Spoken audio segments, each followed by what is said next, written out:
Big boss Kannada ಖ್ಯಾತಿಯ ಒಂದು reality show ಏನಿದೆ, ಆ ಒಂದು ಶೋ ಬಗ್ಗೆ ಸಾಕಷ್ಟು ಮಾತು ಕೇಳಿ ಬರ್ತಾ ಇದೆ. ಕರ್ನಾಟಕದಲ್ಲಿ ಮನೆ ಮಾತಾಗಿರುವಂತಹ ಈ ಒಂದು ಬಿಗ್ ಬಾಸ್ ಶೋ ಏನಿದೆ, ಅದರ ಆಟ ಎಲ್ಲರ ಒಂದು ಗಮನವನ್ನು ಸೆಳೀತಾ ಇದೆ. ಈಗ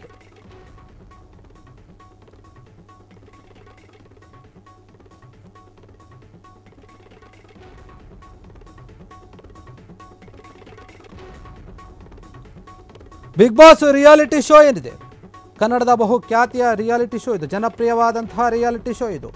ಇಡೀ ಕರುನಾಡಿನಲ್ಲಿ ಮನೆ ಮಾತಾಗಿರುವಂತಹ ಬಿಗ್ ಬಾಸ್ ಶೋ ಏನಿದೆ, ಅದರ ಆಟ ಏನಿದೆ ಎಲ್ಲರನ್ನೂ ಕೂಡ ಆಕರ್ಷಿಸ್ತಾ ಇದೆ. ಎಲ್ಲರೂ ಕೂಡ ತುಂಬ ಜನ ಇಷ್ಟಪಟ್ಟು ನೋಡ್ತಾ ಇದ್ದಾರೆ. 12ನೇ ಸೀಸನ್ ಏನಿದೆ ಇದು ಈಗ ತುಂಬ ಆಕರ್ಷಣೀಯವಾಗ್ತಾ ಇದೆ. ಯಾಕಂದರೆ 12 ವರ್ಷದಿಂದ ಬಿಗ್ ಬಾಸ್ ಕಾರ್ಯಕ್ರಮ ನಡೆಸ್ತಾ ಬರ್ತಾ ಇದೆ ಒಂದು ಖಾಸಗಿ ವಾಹಿನಿ. ಅದು ಸಾಕಷ್ಟು ಜನಮನ್ನಣೆಯನ್ನು ಪಡೆದಿದೆ. ಕರ್ನಾಟಕದಲ್ಲಿ ಮತ್ತು ಕನ್ನಡದಲ್ಲಿ ಮಾತ್ರ ಅಲ್ಲ, ಬೇರೆ ಬೇರೆ ಭಾಷೆಗಳಲ್ಲಿಯೂ ಕೂಡ ಬಿಗ್ ಬಾಸ್ ನಡೆಯುತ್ತೆ. ಎಲ್ಲ ಕಡೆ ಕೂಡ ಅದೇ ರೀತಿಯಾಗಿದೆ. ಕೆಲ ದಿನ ಹಿಂದೆ ಅಷ್ಟೇ ನಿಯಮ ಒಂದು ಉಲ್ಲಂಘನೆ ಮಾಡಿದಂಥ ಪ್ರಕರಣದಲ್ಲಿ ಬಿಗ್ ಬಾಸ್ ಮನೆಗೆ ಬೀಗ ಹಾಕಲಾಗಿತ್ತು. ಖ್ಯಾತ ಕಾರ್ಯಕ್ರಮ ನಿರೂಪಕ ಪಡೆಯುತ್ತಿರುವ ಒಂದು ಸಂಭಾವನೆ ಎಷ್ಟು ಎನ್ನುವಂತಹ ವಿಚಾರದ ಬಗ್ಗೆ ಪ್ರಶ್ನೆ ಕೇಳಿ ಬಂದಿತ್ತು. ಹೀಗಾಗಿ ಸುದೀಪ್ ಪಡೆಯುತ್ತಿರುವಂತಹ ಸಂಭಾವನೆ ಕೇಳಿದರೆ ಎಲ್ಲರೂ ಕೂಡ ಶಾಕ್ ಆಗ್ತಾರೆ ಎನ್ನುವಂತಹ ಮಾತು ಇತ್ತು. ಅವರು ಪಡೆಯುತ್ತಿರುವಂತಹ ಒಂದು ಸಂಭಾವನೆ ಏನಿದೆ 8 ರಿಂದ 10 ಕೋಟಿಯನ್ನು ಪಡಿತಾರೆ ಅನ್ನುವಂತಹ ಮಾತು ಕೇಳಿ ಬರ್ತಾ ಇದೆ. ಆದರೆ ಬಿಗ್ ಬಾಸ್ನಲ್ಲಿ ಸುದೀಪ್ ಪಡೆಯುತ್ತಿರುವಂತಹ ಒಂದು ಸಂಭಾವನೆ ಎಷ್ಟು ಎನ್ನುವಂತಹ ಪ್ರಶ್ನೆ ಇತ್ತು.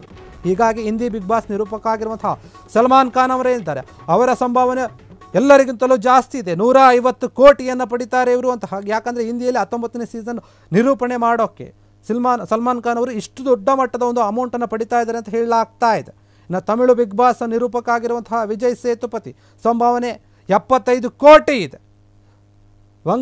ಬೆಂಗಾಲಿಯ ಒಂದು ಬಿಗ್ ಬಾಸ್ ಏನಿದೆ ಅದರ ನಿರೂಪಕ ಆಗಿರುವಂತಹ ಸೌರಭ್ ಗಂಗೂಲಿ ಏನಿದ್ದಾರೆ, ಅವರು ಪಡೆಯುವಂಥ ಒಂದು ಸಂಭಾವನೆ 31 ಕೋಟಿ ಇದೆ ಅಂತ ಹೇಳಲಾಗ್ತಾ ಇದೆ.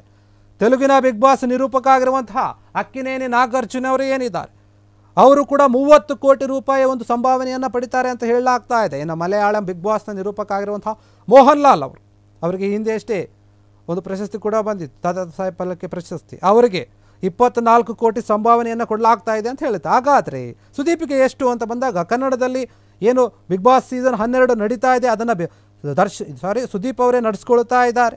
ಅವರ ಒಂದು ಸಂಭಾವನೆ ಈಗ 12 ಕೋಟಿ ಅಂತ ಹೇಳಲಾಗ್ತದೆ. 8 ಕೋಟಿ 10 ಕೋಟಿ ಅಂತ ಹೇಳ್ತಾರೆ, ಅಲ್ಲ, ಅದರ ಒಂದು ನಿಖರವಾದಂಥ ಒಂದು ಸಂಭಾವನೆ ಎಷ್ಟು ಅಂದರೆ 12 ಕೋಟಿ ಅಂತ ಹೇಳ್ತಾ ಇದ್ದಾರೆ. ಈಗ ನಡೀತಾ ಇರುವಂತಹ ಸೀಸನ್ ಕೂಡ 12, ಅವರಿಗೆ ಕೊಡ್ತಾ ಇರುವಂತಹ ಒಂದು ಸಂಭಾವನೆ ಕೂಡ 12 ಕೋಟಿ. ಸೀಸನ್ಗೆ ತಕ್ಕ ಹಾಗೆ ಏನಾದರೂ ಅಮೌಂಟ್ ಕೊಡ್ತಾ ಇದ್ದಾರೆ ಅಂತ ಗೊತ್ತಿಲ್ಲ, ಆದರೆ 12 ಅನ್ನುವಂಥದ್ದು ಅಂತ ಹೇಳಲಾಗ್ತಾ ಇದೆ. ಬಿಗ್ ಬಾಸ್ನಲ್ಲಿ ಅತಿ ಕಡಿಮೆಯ ಸಂಭಾವನೆಯನ್ನು ಪಡಿತಾ ಇರುವಂತಹ ನಟ ಅಂದರೆ ಅದು ಸುದೀಪ್ ಎನ್ನುವಂಥ ಮಾತು ಕೇಳಿಬರುತ್ತೆ. ಯಾಕಂದರೆ ಬೇರೆ ಬೇರೆ ಎಲ್ಲ ಭಾಷೆಗಳಿಗೂ ಹೋಲಿಸಿದ್ರೆ ಸುದೀಪ್ ಅವರಿಗೇನೆ ಅತಿ ಕಡಿಮೆಯ ಒಂದು ಸಂಭಾವನೆಯನ್ನು ಕೊಡ್ತಾ ಇದೆ ಬಿಗ್ ಬಾಸ್ ಅಂತ ಹೇಳಲಾಗ್ತಾ ಇದೆ. ಹೀಗಾಗಿ ಎಲ್ಲೋ ಒಂದು ಕಡೆ ಏನಾದರೂ ತಾರತಮ್ಯ ಇದೆಯಾ ಗೊತ್ತಿಲ್ಲ, ಅಥವಾ ಸುದೀಪ್ ಅವರು ಏನಿದ್ದಾರೆ ಬೇರೆ ಎಲ್ಲ ನಾಯಕರಿಂದ ಬೇರೆ ಬೇರೆ ಭಾಷೆಗಳಲ್ಲಿ ಅವರ ರೀತಿಯಾಗಿ ನಮ್ಮ ಕನ್ನಡದಲ್ಲಿ ಕನ್ನಡ ಚಿತ್ರರಂಗದಲ್ಲಿ ಸಾಕಷ್ಟು ಹೆಸರು ಮಾಡಿರುವಂತಹ ನಟ, ಅವರಿಗೆ ಅವರದ್ದೇ ಆದಂಥ ಒಂದು ಖ್ಯಾತಿ ಇದೆ. ಅವರವರ ಭಾಷೆಯಲ್ಲಿ ಅವರದ್ದೇ ಆದಂಥ ಖ್ಯಾತಿ ಇದೆ. ಹೀಗಾಗಿ ಎಲ್ಲೋ ಒಂದು ಕಡೆ ಇಷ್ಟು ಕಡಿಮೆಯ ಮೊತ್ತವನ್ನು ಕೊಡ್ತಾ ಇರೋದು ಸರಿಯಲ್ಲ ಅನ್ನುವಂಥ ಅವರ ಅಭಿಮಾನಿಗಳು ಕೂಡ ವ್ಯಕ್ತಪಡಿಸ್ತಾ ಇದ್ದಾರೆ ಅಭಿಪ್ರಾಯವನ್ನು. ಯಾಕಂದರೆ ನಾಗಾರ್ಜುನ ಅವರಾಗಿರ್ಬೋದು, ಸಲ್ಮಾನ್ ಖಾನ್ ಆಗಿರ್ಬೋದು, ಬೇರೆ ಬೇರೆ ಅವರಾಗಿರ್ಬೋದು, ಮೋಹನ್ ಲಾಲ್ ಆಗಿರ್ಬೋದು, ಸೌರವ್ ಗಂಗೂಲಿ ಆಗಿರ್ಬೋದು, ಇವರೆಲ್ಲರಿಗೂ ಕೂಡ 30 ಕೋಟಿ ಮೇಲೇನೆ ಒಂದು ಅಮೌಂಟ್ ಇದೆ. ಹೀಗಾಗಿ ಸುದೀಪ್ ಮಾತ್ರ ಯಾಕೆ ಇಷ್ಟೊಂದು ಕಡಿಮೆ ಪ್ರಮಾಣದ ಮೊತ್ತ ಬಿಗ್ ಬಾಸ್ನಲ್ಲಿ ಎನ್ನುವಂತಹ ಒಂದು ಪ್ರಶ್ನೆ ಇದೆ. ಹೀಗಾಗಿ ಇದಿಷ್ಟು ಇದಕ್ಕೆ ಸಂಬಂಧಪಟ್ಟಂತಹ ವಿಚಾರ. ಕ್ಷಣ ಕ್ಷಣದ ಸುದ್ದಿಗಳಿಗಾಗಿ ಫ್ರೀಡಂ ಟಿವಿ ಸಬ್ಸ್ಕ್ರೈಬ್ ಮಾಡಿ, ಲೈಕ್ ಮಾಡಿ ಹಾಗೂ ಫಾಲೋ ಮಾಡಿ. ಹೊಸ ಸುದ್ದಿಗಳ ನೋಟಿಫಿಕೇಶನ್ಗಾಗಿ ಬೆಲ್ ಐಕಾನ್ ಮೇಲೆ ಕ್ಲಿಕ್ ಮಾಡಿ.